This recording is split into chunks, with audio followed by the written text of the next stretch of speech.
आदाब, नमस्कार। आप देख रहे हैं INN चैनल। मैं हूं शेख अहमद अली। इस न्यूज़ बुलेटिन में आइए नजर डालते हैं दिन भर की बड़ी खबरों पर। हज कैंप के इंतजामात के सिलसिले में आज हज हाउस नामपल्ली में एक जायजा इजलास मुनक्किद किया गया। इस इजलास में रियासती वजीर दाखिला मोहम्मद महमूद अली, वजीर अक़लियती बहबूद कोपुला ईश्वर, सदर नशीन तेलंगाना स्टेट हज कमेटी मोहम्मद सलीम, रियासती हुकूमत के मुशीर AK खान और दीगर आला ओहदेदारों ने शिरकत की। इस मौके पर बात करते हुए वजीर दाखिला ने कहा कि तेलंगाना के चीफ मिनिस्टर चंद्रशेखर राव की क़यादत व सरपरस्ती में हज 2022 मिसाली और गैर मामूली साबित होंगे। चूँकि सारे मुल्क की नज़रें रियासत तेलंगाना पर लगी रहती हैं। रियासत तेलंगाना का हैदराबाद एम्बार्केशन पॉइंट सारे मुल्क में मिसाली और गैर मामूली है। चीफ मिनिस्टर चंद्रशेखर राव कहते हैं कि आज़मीन हज अल्लाह के मेहमान होते हैं, उनकी इज्जत और तौक़ीर की जानी चाहिए। उन्हीं की दुआओं की वजह से हम कामयाब व कामरान होते हैं। आज़मीन हज को दुआओं के साथ रवाना करना चाहिए, उनको किसी किस्म की तकलीफ नहीं होनी चाहिए। मोहम्मद सलीम, सदर नशीन तेलंगाना स्टेट हज कमेटी ने अपने सदारती तकरीर में कहा कि आज़मीन हज की खिदमत के लिए तेलंगाना स्टेट हज कमेटी दिन रात सरगर्मी से काम कर रही है। उन्होंने मजीद कहा कि वो आज़मीन हज के कोटे में इजाफे के लिए हज कमेटी ऑफ इंडिया से नुमाइंदगी कर चुके हैं। आज़मीन हज की वेटिंग लिस्ट 503 था 590 तक का इंतखाब हो चुका है। उन्होंने कहा कि आज़मीन हज के लिए हज हाउस में 18 जून से कैंप कायम किया जाएगा और 20 जून से आज़मीन हज का पहला काफिला हैदराबाद एम्बार्केशन पॉइंट से रवाना होगा। AK खान महकमे रियासती हुकूमत के मुशीर ने महकमे जाती ओहदेदारों से सिफारत किए। कुल महकमे जाती ओहदेदारों ने अपने अपने महकमों की जानिब से मुकम्मल ताउन का तयक़ुन दिया।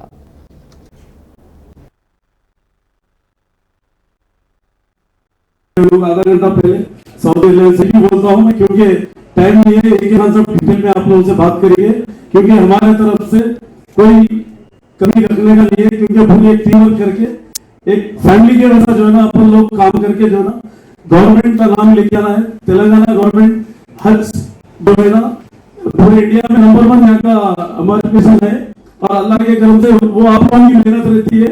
हमारी सबकी मिला के अपन सब मिलकर कोऑर्डिनेट करके जो है ना उसको सक्सेस बनाना है। अपने तेलंगाना आंध्र सबका नाम अपने इंडिया लेवल में आता है, क्योंकि इसको जो है ना अलग नहीं समझना है कोई भी। सब एक होके एक प्लेटफॉर्म पे होके एक टीम वर्क करके हज को सक्सेस बनाना है और हमारे CM साहब के हाथ मजबूत करना है। CM साहब हमारे सेक्युलर CM है। अल्लाह के करम से आज तक जो है ना इंडिया में इतना सेक्युलर CM कोई नहीं है। हमारे CM साहब सेक्युलर है। इंशाल्लाह ताला यहाँ पर कोई किसी कमी नहीं है। पुलिस हो, हर डिपार्टमेंट जो है ना सेक्युलरिज्म का मुजाहरा करते हैं। हर साल की तरह इस साल भी जो है ना अच्छे से अच्छे इंतजाम गवर्नमेंट की तरफ से, केसीआर साहब की तरफ से है। इंशाल्लाह ताला हमारे AK खान साहब डिटेल में बात करेंगे और हमारे होम मिनिस्टर साहब, हमारे कोपुला ईश्वर साहब भी बात करेंगे। अभी हमारे होम मिनिस्टर साहब बात करेंगे। एक minute. Now and then see the state of preparedness and what is expected from each of the agencies. Our only one suggestion is now that the agenda has been circulated to you.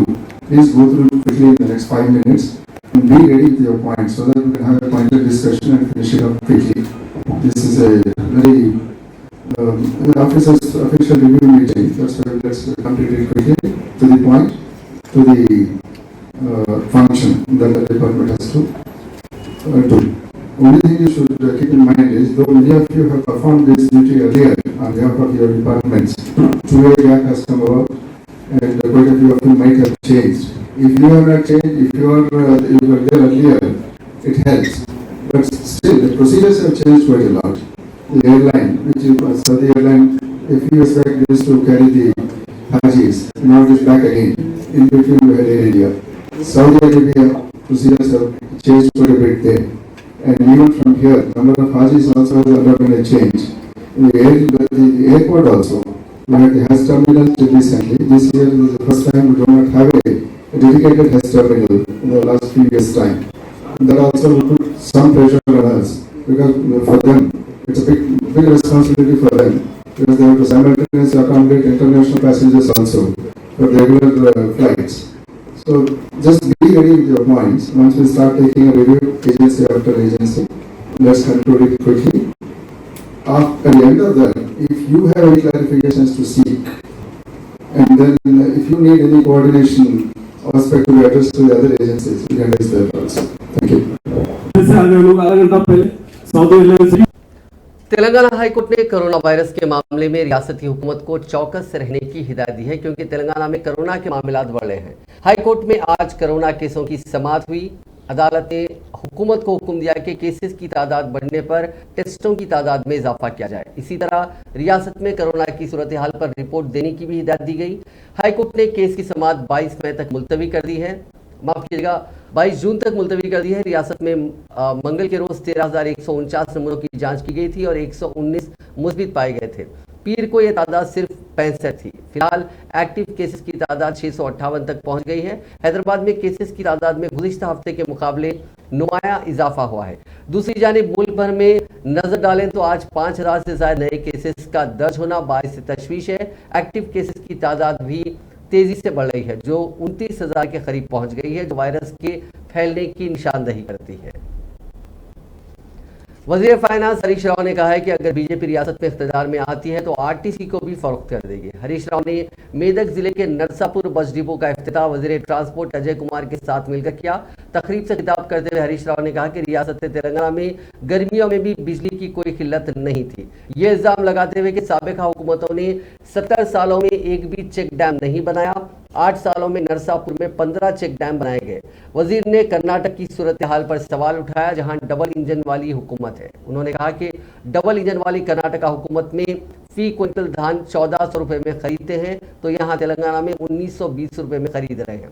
Telangana में अकल तरीन कीमतों की अदायगी पर कर्नाटका के किसान तेलंगाना में अनाज लाकर बेच रहे हैं। मरकज ने तेलंगाना से धान ना खरीद कर धोखा दिया। उन्होंने कहा कि तेलंगाना हुकूमत ने धान इसलिए खरीदा है ताकि किसानों को परेशानी ना हो। उन्होंने कांग्रेस और बीजेपी पर इल्जाम लगाया कि वो आवाम को धोखा देना जानते हैं। उन्होंने कहा कि बीजेपी के पास गुजरात के अलावा कोई दूसरा ख्याल नहीं है। वरंगल में रेलवे कोच फैक्ट्री कायम करने की क्या गारंटी पार्लियामेंट में दी गई थी। जो रेलवे कोच फैक्ट्री तेलंगाना में आनी थी वो गुजरात चली गई। उन्होंने सवाल किया कि मरकज ने फाइनेंस कमीशन की रिपोर्ट की खिलाफ वर्जी की है। नरसापुर में सियाहती मरकज और पीजी कॉलेज के लिए जल्द ही एक इमारत तामीर करने का उन्होंने ऐलान किया। उन्होंने कहा कि इसके लिए 35 करोड़ रुपए मंजूर किए गए हैं। उर्दू सहाफत के 200 साल की तकमील पर हैदराबाद में शान शान तौर पर जश्न मनाया जाएगा। Telangana Urdu working journalist federation के बैनर तले मनाए जाने वाले इस जश्न को हुकूमत तेलंगाना की मुकम्मल सरपरस्ती हासिल रहेगी। इस बात का ऐलान रियासती वज़ीर दाखिला मोहम्मद महमूद अली ने उनकी ज़ेर सदारत मुनक्किदा एक मुशावरती इजलास में किया। महमूद अली ने उन तकारीब के वसी और कामयाब तर इनेकाद के लिए आला सतही इस्तकबालिया कमेटी की तश्कील को लाजमी करार दिया। फेडरेशन के ज़ेर एहतमाम वज़ीर दाखिला की सरकारी रिहाइशगाह पर मुनक्किदा मुशावरती इजलास में सदर नशीन रियासती media academy Alam Narayana, commissioner व secretary intermediate education board Syed Umar Jalil, सदर नशीन स्मॉल और medium daily newspapers association Rangasai, general secretary Telangana union of working journalist Barahat Ali और वी अनिल, साबिक सदर professor S Shukoor, doctor Mustafa Ali Sarwari, Maulana Azad national Urdu university, Naseeb Ittehad group के चेयरमैन और मैनेजिंग डायरेक्टर मोहम्मद अतीक अहमद और दीगर ने शिरकत की। General secretary federation Syed Ghaus Mohiuddin ने शुरा का खैर मकदम किया, जबकि ज्वाइंट सेक्रेटरी हबीब अली जिलानी ने उर्दू सहाफत के 200 साल के जश्न के अगराज व मकासिद बयान किए। इब्तिदा में सदर फेडरेशन एम ए माजिद ने कौमी व बैनुल अक़वामी सतह पर उर्दू सहाफत के हवाले से मनाई जा रही तकारीब का हवाला देते हुए हैदराबाद में उसके एहतमाम की ज़रूरत पर जोर दिया। फेडरेशन हैदराबाद यूनिट के सदर एम ए मोहसिन और दीगर अहदेदारों ने भी इसमें शिरकत की। इजलास में यह तय पाया गया कि इस्तकबालिया कमेटी प्रोग्राम को तरतीब देगी। हुकूमत के आने से रविंद्र भारती में 2 रोज़ा जश्न मनाया जाएगा।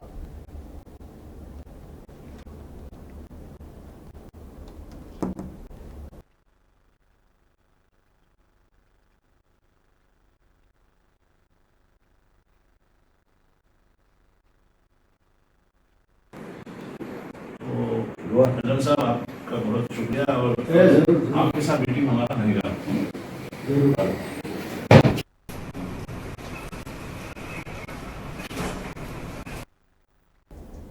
जुबली हिल्स असमत दरी केस की तहकीकात में पुलिस पर सच्चाई छुपाने का इल्जाम लगाते हुए तेलंगाना प्रदेश कांग्रेस के सदर रेवंत रेड्डी ने चाशुमे को कमिश्नर पुलिस सीवी आनंद से तहकीकात की तफसीलात को आवाम के सामने जाहिर करने का मुतालबा किया।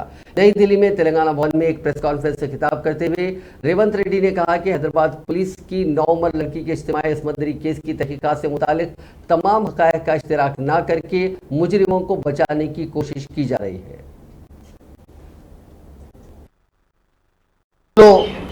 మైనర్లు అని చెప్తున్నారు। ఈ అత్యాచారంలో పాల్పడ్డ వాళ్ళు కూడా మైనర్లే అని చెప్తున్నారు। మరి ఒకవేళ మైనర్లు మోటార్ వాహనాలను నడిపినప్పుడు వాహనాల యొక్క యజమానులు ఆ బండ్లు ఎవరు నడుపుతున్నారో చూసుకోవాల్సిన అవసరం ఉంది। ఒకవేళ ఏదైనా కారణం చేత మైనర్లు ఆ వాహనాన్ని నడిపినప్పుడు తక్షణమే యజమానులకు సమాచారాన్ని అందించాలి। ఆ యజమానులు పోలీస్ అధికారులకు సమాచారాన్ని అందించాలి। అలా జరిగినప్పుడు పోలీస్ దృష్టికి ఈ విషయం వచ్చినప్పుడు మోటార్ వెహికల్ యాక్ట్ 133 ప్రకారము యజమానులకు నోటీసులు ఇచ్చి వాళ్ళని పోలీస్ స్టేషన్కు రప్పించి జరిగిన వివరాలను తెలియపరచడమే కాకుండా సంబంధిత వాహనాల యొక్క పూర్తి సమాచారాన్ని సేకరించి కేసులో నమోదు చేయాల్సిన అవసరం ఉండే। పదే పదే సివి ఆనంద్ గారు మెర్సిడీస్ బెంజ్ ఆ పబ్బు వరకు వెళ్ళిన తర్వాత అక్కడ వదిలేసినాక ఇన్నోవాలో వీళ్ళు బయలుదేరిండు అన్నారు। నేను సివి ఆనంద్ గారిని సూటిగా ప్రశ్నిస్తున్నా, విచారణ అధికారిగా మార్చి 20 తారీఖు నుంచి మే 28 తారీఖు సాయంత్రం సంఘటనలు జరిగినంత వరకే మీరు విచారణ అంశాలను పత్రికలకు వివరించడం జరిగింది। అసలు కథ మొదలైందే నిందితులు, మరొక పక్కన బాధితురాలు। మొదట జరిగిన సంఘటన ఒక పబ్లో జరిగింది, ఆ తర్వాత నిందితులు బాధితులు। एआईसीसी के तर्जुमान डॉक्टर दासरजू श्रावण ने तेलंगाना हुकूमत से मुतालबा किया कि वो जुबली हिल्स नाबालिग असमत दरी केस की तहकीकात और कसूरवारों को 30 ता 45 दिनों के अंदर सजा देने के लिए एक फास्ट ट्रैक कोर्ट कायम करें। डॉक्टर श्रावण ने गांधी भवन में मीडिया से बात करते हुए हुकूमत से मुतालबा किया कि वो एक स्पेशल पब्लिक प्रोसिक्यूटर का तकर्रुर करे ताकि इस केस में नाबालिग असमत दरी के शिकार के लिए इंसाफ को यकीनी बनाया जा सके। 7 दिन का वक्त लेते हैं, ये कैसा पॉलिसिंग है। और 2 चीज तेलंगाना के आवाम बहुत गौर से सुनना चाहिए। कमिश्नर साहब ने कल बयान देते हुए ये बोलते हैं कि जो लड़की रेप का विक्टिम है उन जो ऐसो कल्प्रिट्स को आइडेंटिफाई नहीं कर सक रहे बोल रहे हैं, पहचान नहीं रहे। ये हंसने की बात है। छोटे बच्चे को भी अगर दिखा दिए तो वीडियो उसको समझ में आता कौन है, किसका बेटा है, वो सब समझ में आ जाता है। पब में जाके उन्हें खुद बोल रहा है कमिश्नर साहब, पब में जो है सो मोलेस्टिंग का अटेम्प्ट हुआ बोल के उन्हें खुद बोल रहा है। सीसीटीवी का फुटेज है, सोशल मीडिया में वो जो लोग रिलीज किए हैं वो वीडियोस है। इतना क्लियरली उन लोगों का चेहरे दिखने के बाद में फिर विक्टिम आइडेंटिफाई करने की जरूरत क्या है? पुलिस खुद आइडेंटिफाई कर सकते हैं और उसको पनिश कर सकते हैं। कमिश्नर साहब का बयान से हमको ये लग रहा है कहीं ना कहीं केस को डाइल्यूट करने की कोशिश हो रही है। इसी वजह से जो है सो उन्होंने ये बताया कि लड़की जो है सो जो रेप का विक्टिम है वो जो है सो रेपिस्ट को पहचानने में दिक्कत हो रही है बोल के। एक दूसरी है एमएलए सन के बारे में मैं बोलना चाहता हूं। 3 तारीख के दिन जोए डेविस जो सेंट्रल जोन का डीसीपी साहब है, उन्होंने इतना इंथुसियास्टिक से बोला कि क्राइम सीन में एमएलए का बेटा ही नहीं है बोल के उन्होंने बयान दे दिया, सर्टिफिकेट ही दे दिया। उसको कॉन्ट्रडिक्ट करते हुए जो है सो कल कमिश्नर साहब आनंद साहब ने बोलते हैं कि क्राइम सीन में था, इनोवा गाड़ी चढ़ा था जिसमें रेप हुआ बोल के जो लोग बोल रहे हैं वो वो गाड़ी में चढ़ा था मगर बीच में उतर के जो है सो उन्हें फिर बेकरी को वापस आया बोल के बता रहे हैं। और ऊपर से ये बोलते हैं कि बेंचकार ने जो किस किया उसके ऊपर जो है सो केस दर्ज करते हैं मगर उनके ऊपर रेप चार्ज नहीं है बोल के बोलते हैं। सवाल कैसे तय किया है? इनोवा में चलती हुई दुनिया में अगर रेप हुआ तो आपको कैसे मालूम हुआ या नहीं हुआ? फॉरेंसिक टेस्ट करा है क्या? सेमेंट टेस्ट करा है क्या?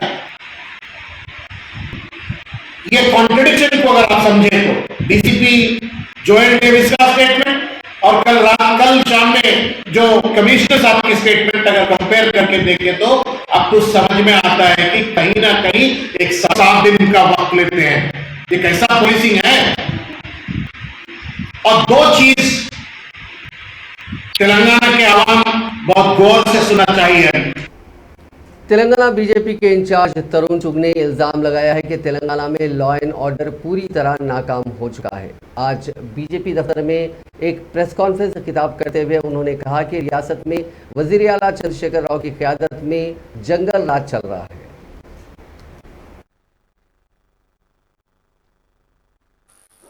तेलंगाना में जिस तरह से केसीआर की सरकार के अंदर जंगल राज चल रहा है, जिसके अंदर कानून व्यवस्था की कोई जगह नहीं है, मैं हैरान हूं कि पिछले कुछ दिनों से लॉ एंड ऑर्डर बिल्कुल उठ चुका है।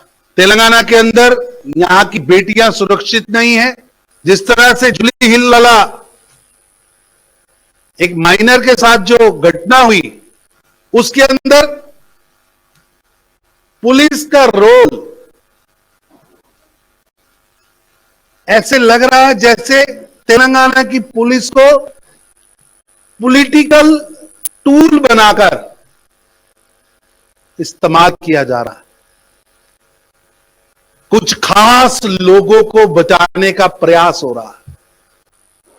तेलंगाना में जिस तरह से केसीआर की सरकार के अंदर जंगल राज चल रहा है, जिसके अंदर कानून व्यवस्था की कोई जगह नहीं है, मैं हैरान हूं कि पिछले कुछ दिनों बीजेपी के रुकने पार्लियामेंट डी अरविंद ने आज मीडिया से बात करते हुए वजीर आला चंद्रशेखर राव, रियासती वजीर केटी रामाराव और चीफ सेक्रेटरी सुमेश कुमार से मुतालबा किया कि वो सिविल सप्लाईज के मसाइल पर एक जायजा इजलास मुनक़िद करें और तेलंगाना में प्रधानमंत्री गरीब कल्याण योजना को रूबे अमल लाने के इक़दाम करें। उन्होंने कहा कि रियासती हुकूमत की नाअहली की वजह से रियासत में कई राइस मिल्स बंद होने के दाहने पर हैं। इस जानिब हुकूमत को तवज्जो देने की ज़रूरत है। उन्होंने हुकूमत पर इल्ज़ाम आयद किया कि कमज़ोर तबक़ात और किसानों को नज़रअंदाज कर रही है। మరొకసారి లేఖ ద్వారా తెలియజేసింది, ఇటువంటివన్నీ సరిచేయండి, మీరు ఏం యాక్షన్ తీసుకోలేరు, తీసుకోమని మీ లేఖ ద్వారా 4th అక్టోబర్ 2021 మీరు తెలియజేసి యాక్షన్ తీసుకుంటలేరు, ఇప్పటి వరకు తీసుకోలేదు అని అలా గుర్తు చేసి, మళ్ళా అన్నిటికంటే పెద్ద షాకింగ్, ఇక ఇదేందో మాకైతే అర్థమైతలేదు. ప్రధానమంత్రి గరీబ్ కళ్యాణ్ అన్న యోజన ఏదైతే 5 కిలోల బియ్యం ఫ్రీగా ఇస్తున్నారో పేదలకి, కోవిడ్ మొదలైనాక సుమారు మార్చి 2020 ప్రాంతంలో మొదలైంది. అది కంటిన్యూ 5 సార్లు ఎక్స్టెన్షన్ చేసుకుంటూ పోయినరు. అది ఇంకా నడుస్తున్నది. ఆ కార్యక్రమం ఏదో జరుగుతున్నదో అందులోకెళ్ళి కేసీఆర్ అనే వ్యక్తి తెలంగాణ ఇది బంద్ చేస్తున్నాము అని ఆర్డర్ తీసిండు.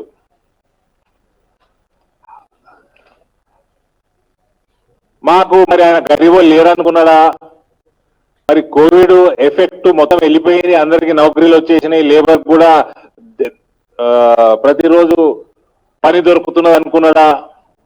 మరి ఏమనుకున్నాడా? ఫామ్ హౌస్ లో కూర్చొని మాకు తెలియదు. కానీ ఇక మేము గరీబ్ కళ్యాణ్ అన్న యోజన ఫ్రీ రేషన్ అయితే కేంద్రం ఇస్తున్నదో బంద్ చేస్తున్నామని ఆర్డర్ చేసిండు. కానీ మీరు అందరు ఆశ్చర్యపోయే విషయం ఏంటంటే 1.9 లక్షల మెట్రిక్ టన్నులు అంటే దాదాపు 2 లక్షల మెట్రిక్ టన్నులు ఏప్రిల్ కి మే నెలకి గరీబ్ కళ్యాణ్ అన్న యోజన కోసము పేదలకి తెలంగాణ రాష్ట్రంలో డిస్ట్రిబ్యూట్ చేయడానికి सदर YSR Telangana party vice Sharmila ने जिले खम्मम के श्रीपुरम मंडल में आज पदयात्रा करते हुए आवाम से मुलाकात की। बाद अज़ा खिताब करते हुए उन्होंने साबिक़ वज़ीर आला डॉक्टर वाईएस राजशेखर रेड्डी के बारे में बताया और कहा कि अपने मियाद के पहले 5 सालों में उन्होंने जो वादे किए थे उसे पूरा करने की वजह से आज भी आवाम के दिलों में वो बसते हैं, जबकि वज़ीर आला चंद्रशेखर ने सिर्फ कागजी सतह तक स्कीमात को मुतारिफ करवाया, लेकिन उन्हें रूबे अमल लाने में वो नाकाम रहे।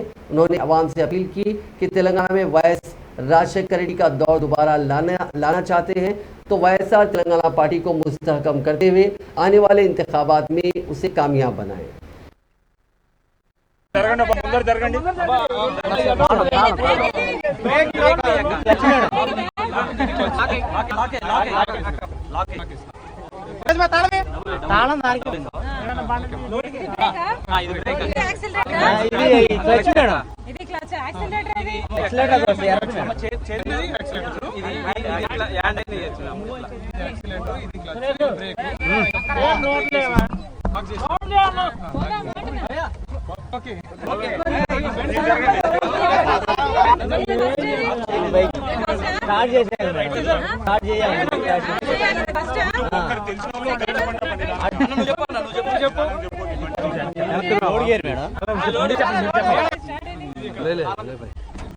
బ్రేక్ కంట్రీ కదా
जिले वरंगल के जकालोडी इलाके में सरकारी अराजियात पर डाली गई झोपड़ियों को मुनहदम कर दिया गया। ये झोपड़ियां 15 दिन पहले डाली गई थी। पुलिस ने झोपड़ियों में रहने वालों को गिरफ्तार कर लिया।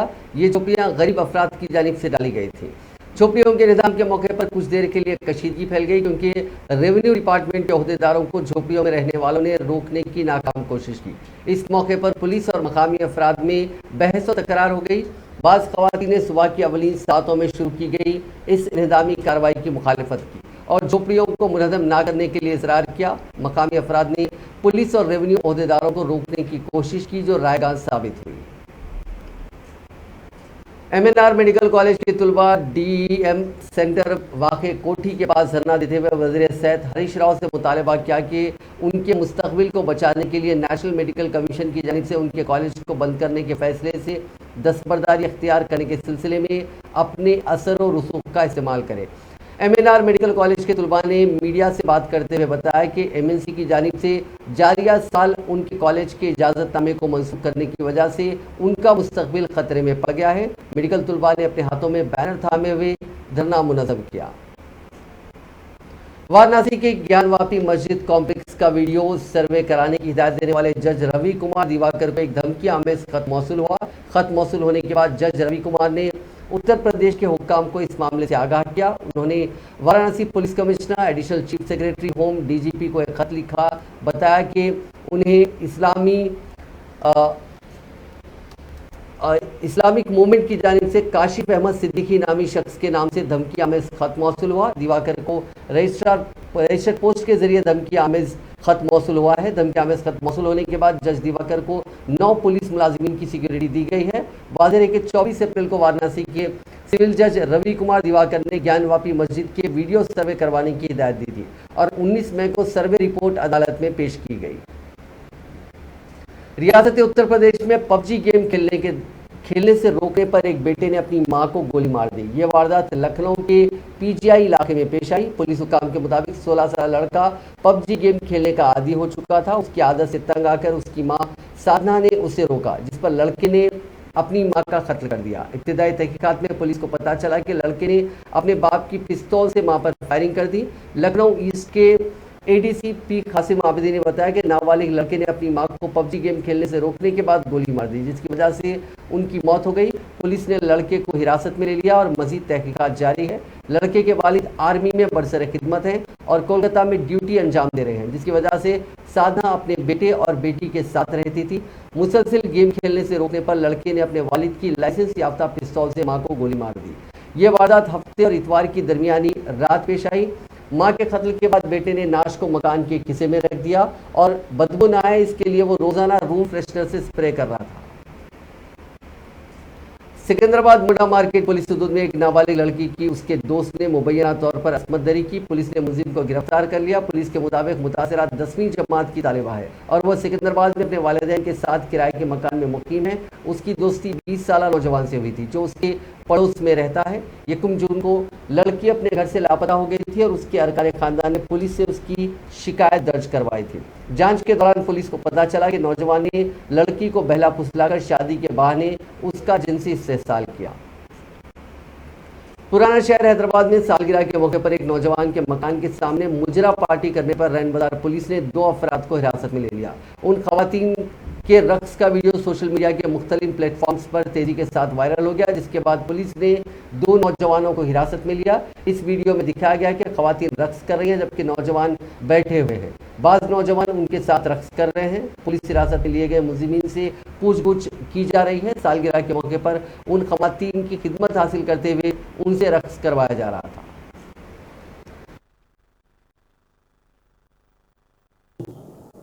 ఈ ముజ్రా పార్టీ జరిగిందని చెప్పి రేన్ బజార్ లిమిట్స్లో ఒకటి సోషల్ మీడియాలో వీడియో వైరల్ అయింది. ఆ వైరల్ అయిన వీడియో గురించి ఎంక్వైరీ చేస్తే ఈ సయ్యద్ ఆరిఫ్ వాళ్ళ సన్ను సయ్యద్ యాసిన్ అరాఫత్ బర్త్డే జరిగిందని చెప్పి తెలిసింది. దాని మీద ఎంక్వైరీ చేస్తే దాంట్లో ఆ బర్త్డే పార్టీలో సాజిద్, ఫెరోజు, అక్రమ్ వాళ్ళ రిలేటివ్స్, తర్వాత హఫీజ్ అని చెప్పి ఒక 2 లేడీస్ని పంపించిండు డ్యాన్స్ కొరకు. అతని మీద కూడా వీళ్ళ పేర్లు తెలిసిన తర్వాత ఎంక్వైరీలో వాళ్ళ పేర్లు తెలిసిన తర్వాత వాళ్ళ మీద కేసు బుక్ చేయడం జరిగింది. సిపి యాక్ట్ ప్రకారం 70B 70C 21/76 కేసు బుక్ చేసి కోర్టు ప్రొడ్యూస్ చేయడం జరిగింది. కానీ లేట్ నైట్ ఏదన్నా ఇటువంటి పార్టీ చేసేటప్పుడు లేట్ నైట్ చేయడానికి పర్మిషన్ ఉండదు కాబట్టి అతను ఉంటే పోలీసు వాళ్ళకి చెప్పాలి. పోలీసు వాళ్ళు పర్మిషన్ ఇస్తే చేసుకోవాలి, లేదంటే క్యాన్సిల్ చేసుకోవాలి. ఇటువంటిది పోలీసు పర్మిషన్ లేకుండా చేస్తే కఠినమైన యాక్షన్ తీసుకుంటాం.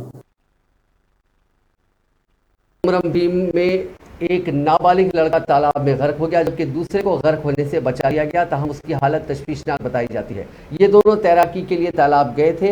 गर्क लड़के की लाश नहीं निकाली जा सकी। पुलिस ने बताया कि 16 साल श्रावण के तौर पर गर्क होने वाले लड़के की शिनाख्त की गई है जबकि बिट्टू को बचा लिया गया। इसका ताल्लुक एसू गांव इलाके से है। श्रावण जब गर्क हो रहा था तो बिट्टू ने उसको बचाने की कोशिश की। इसी दौरान वो भी गर्क हो रहा था ताहम बाज माहीगीरों ने उसे बचा लिया। तेलंगाना में इलेक्ट्रिक बाइक्स के फटने के वाकयात में इजाफा होता जा रहा है क्योंकि जिले सिद्दीपेट में इलेक्ट्रिक बाइक फट पड़ी। इस बाइक को चार्जिंग के लिए रखा गया था, ताहम अचानक उसकी बैटरी फट पड़ी। उसके नतीजे में आग भड़क उठी। उस आग ने पूरे मकान को अपनी लपेट में ले लिया। इस वाकये के साथ ही मकान में मौजूद अफराद अपनी जान बचाने के लिए दौड़ पड़े। इस बात की इत्तला फायर ब्रिगेड के एहलकारों को दी गई, जिन्होंने वहां पहुंचकर आग पर फौरी काबू पाया। झगड़े के दौरान आपस में लड़ने वालों की जानिब से एक दूसरे पर मुहरिक हथियार या लाठी वगैरह से हमले की बात तो आपने सुनी होगी, लेकिन शहर हैदराबाद में पेश आए एक अजीब व गरीब वाक़े में एक शख्स ने दूसरे शख्स की उंगलियों को दांतों से कतर दिया, जिसके नतीजे में उसका अंगूठा अलग होकर गिर पड़ा। यह हैरतज़दा कर देने वाला वाक़या शहर हैदराबाद के मज़ाफ़ात में पेश आया। शामिरपेट लालगढ़ी मलपेट के रहने वाले 39 साल मल्लेश का मकामी नागेश उर्फ कन्ना से झगड़ा हुआ। मल्लेश कल रात किराना की दुकान गया हुआ था, जहां उसका नागेश से झगड़ा हुआ और अब नागेश ने मल्लेश का अंगूठा अपने मुंह में ले लिया और अपने दांतों से कतर दिया, जिसके नतीजे में उसका अंगूठा अलग होकर गिर पड़ा। जख्मी को इलाज के लिए अस्पताल ले जाया गया और इस सिलसिले में पुलिस से शिकायत की गई।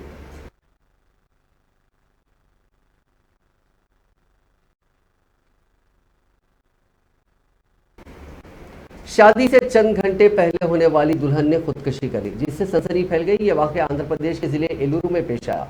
ये शादी जिले के जुजुलाकुंटा इलाके में होने वाली थी, ताहम अचानक होने वाली दुल्हन की खुदकुशी से शादी का घर मातम कदे में तब्दील हो गया और इलाके में गम की लहर दौड़ पड़ी। ये शादी बड़ी धूमधाम से होने वाली थी, जिसके बड़े पैमाने पर इंतजाम किए गए थे। ताहम दुल्हन ने फांसी लेकर खुदकुशी कर ली। बताया जा रहा है कि इस होने वाली दुल्हन के साथ ली गई तस्वीर को उसके आशिक ने होने वाले दूल्हे को शादी से चंद घंटे पहले भेजी थी, जिस पर मायूसी के आलम में उस होने वाली दुल्हन ने यह इंतहाई इक़दाम किया। उसके रिश्तेदारों ने मुतालबा किया कि लड़की की खुदकुशी की वजह बनने वाले लड़के के खिलाफ कार्रवाई की जाए।